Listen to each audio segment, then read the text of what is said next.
भागवत गीता 700 श्लोकों वाला एक हिंदू धर्म ग्रंथ है। यह भारतीय महाकाव्य महाभारत का एक अंश है।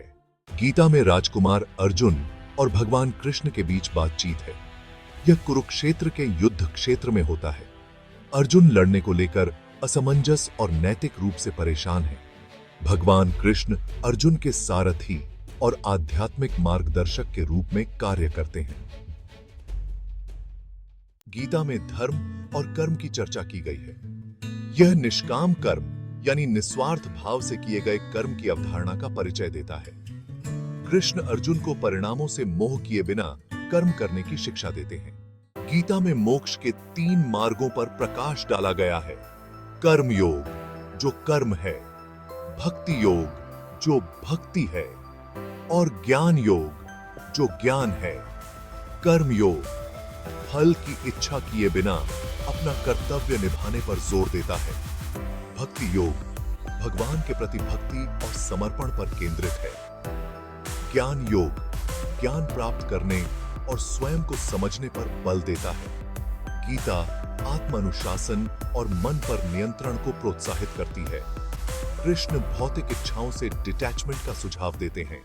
गीता सफलता और असफलता में संभव का महत्व बताती है। यह आत्मा यानी आत्मान की अमरता की शिक्षा देती है। कृष्ण कहते हैं कि आत्मा को न तो मारा जा सकता है, न जलाया जा सकता है और न ही नष्ट किया जा सकता है। शरीर को अस्थाई माना जाता है, जबकि आत्मा शाश्वत है। गीता जीवन को डिटैचमेंट की भावना से देखने के लिए प्रेरित करती है। यह इस बात पर जोर देती है कि व्यक्ति को समाज में अपनी भूमिका के अनुसार अपने कर्तव्यों को पूरा करना चाहिए। कृष्ण भौतिक संसार को अस्थाई और माया के रूप में वर्णित करते हैं। गीता यह विचार प्रस्तुत करती है कि सब कुछ ईश्वरीय इच्छा के अनुसार होता है। भगवान को समर्पण करने से मोक्ष की प्राप्ति होती है। गीता धर्म की शाश्वत प्रकृति पर प्रकाश डालती है। यह जीवन, मृत्यु और पुनर्जन्म के चक्र, जिसे संसार के रूप में जाना जाता है, का वर्णन करती है। कृष्ण जीवन में संतुलन पर जोर देते हैं। अति या उपेक्षा से बचने की सलाह देते हैं। इंद्रियों पर नियंत्रण आध्यात्मिक विकास के लिए महत्वपूर्ण है। गीता में आंतरिक शांति के लिए ध्यान के महत्व पर चर्चा की गई है। कृष्ण अर्जुन को संशय और भ्रम से ऊपर उठने के लिए प्रोत्साहित करते हैं। गीता के अनुसार मोह ही दुखों की जड़ है। गीता सिखाती है कि सच्चा सुख स्वयं में है।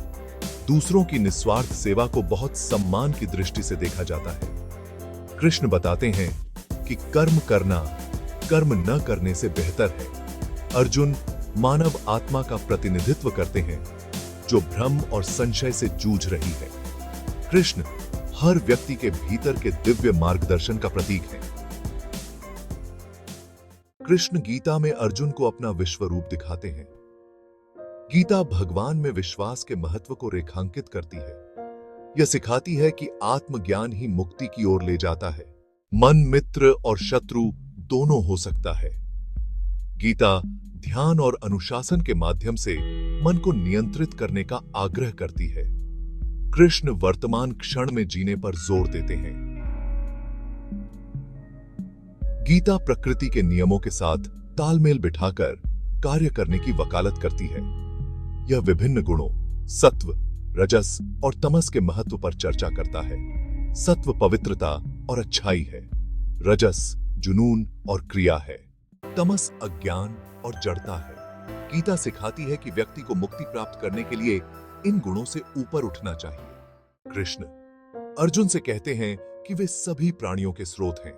कृष्ण को परम कारण और सर्वोच्च वास्तविकता के रूप में वर्णित किया गया है।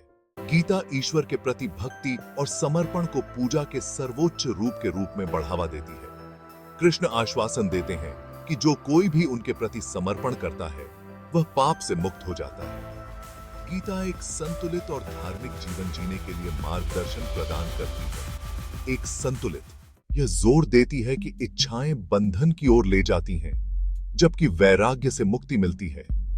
गीता विपरीत परिस्थितियों में आंतरिक शक्ति और दृढ़ संकल्प की प्रशंसा करती है।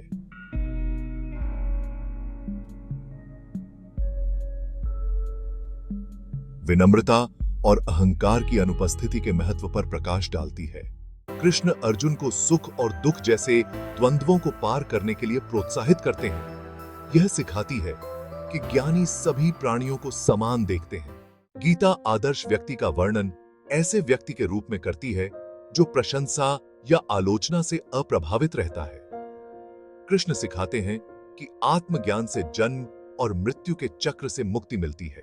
गीता इस बात पर जोर देती है कि सभी रास्ते भगवान तक ले जाते हैं। कृष्ण सलाह देते हैं कि मन और इंद्रियों को नियंत्रित करना आध्यात्मिक प्रगति की कुंजी है।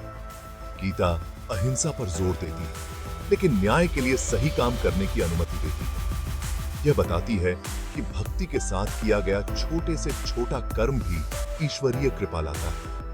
गीता भगवान के प्रति प्रेम और भक्ति के महत्व पर प्रकाश डालती है। कृष्ण आश्वासन देते हैं कि भक्त को भगवान कभी नहीं त्यागते। गीता स्वधर्म यानी अपने स्वभाव के अनुसार जीने को बढ़ावा देती है। यह भौतिक सफलता से ज्यादा धार्मिक जीवन के महत्व पर बल देती है। कृष्ण अर्जुन को भय और संशय से ऊपर उठने के लिए प्रोत्साहित करते हैं। गीता सिखाती है कि भौतिक संपत्ति अस्थायी है और स्थायी खुशी नहीं ला सकती। गीता आध्यात्मिक साधना में दृढ़ता पर जोर देती है। यह सिखाती है कि मृत्यु अंत नहीं, बल्कि एक परिवर्तन है। कृष्ण सभी जीवन को पवित्र मानने की सलाह देते हैं। गीता कहती है कि सच्चा ज्ञान सभी अस्तित्व की एकता को साकार करना है। यह इस विचार को बढ़ावा देती है कि व्यक्ति का आंतरिक दृष्टिकोण बाहरी कार्यों से ज्यादा मायने रखता है।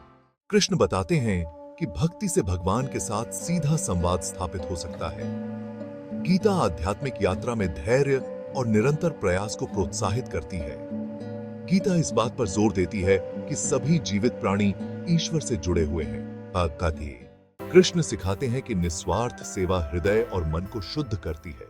गीता कहती है कि आध्यात्मिक ज्ञान आंतरिक शांति लाता है। यह एक आदर्श योगाई का वर्णन एक शांतचित्त व्यक्ति के रूप में करती है। कृष्ण आंतरिक स्वतंत्रता प्राप्त करने के लिए व्यक्ति के अहंकार पर विजय प्राप्त करने की वकालत करते हैं। गीता आध्यात्मिक और सांसारिक कर्तव्यों को संतुलित करने की आवश्यकता की बात करती है। गीता सिखाती है कि ईश्वरीय प्रेम से बढ़कर कुछ भी शक्तिशाली नहीं है। कृष्ण आश्वासन देते हैं कि वे हमेशा सभी प्राणियों के हृदय में विद्यमान रहते हैं। गीता जीवन के उतर चढ़ाव को सहजता से स्वीकार करने के लिए प्रोत्साहित करती है। कृष्ण अर्जुन को ईश्वर की योजना पर भरोसा करने और आगे बढ़ने की सलाह देते हैं। गीता मानवता की सेवा को पूजा का एक रूप मानने का संदेश देती है। यह मन को एक शक्तिशाली उपकरण और व्याकुलता के स्रोत दोनों के रूप में वर्णित करती है। गीता बताती है कि मुक्ति जन्म और मृत्यु के चक्र से मुक्ति है। कृष्ण सिखाते हैं कि आध्यात्मिक अनुशासन ईश्वर से मिलन की ओर ले जाता है। गीता व्यक्ति के भाग्य को आकार देने में व्यक्तिगत जिम्मेदारी पर जोर देती है। यह क्रोध और इच्छाओं को नियंत्रित करने के महत्व पर प्रकाश डालती है। गीता कहती है कि स्वयं के प्रति अज्ञानता ही दुख का कारण है। कृष्ण बताते हैं कि परम वास्तविकता भौतिक दुनिया से परे है। गीता अच्छी संगति यानी सत्संग के महत्व की शिक्षा देती है।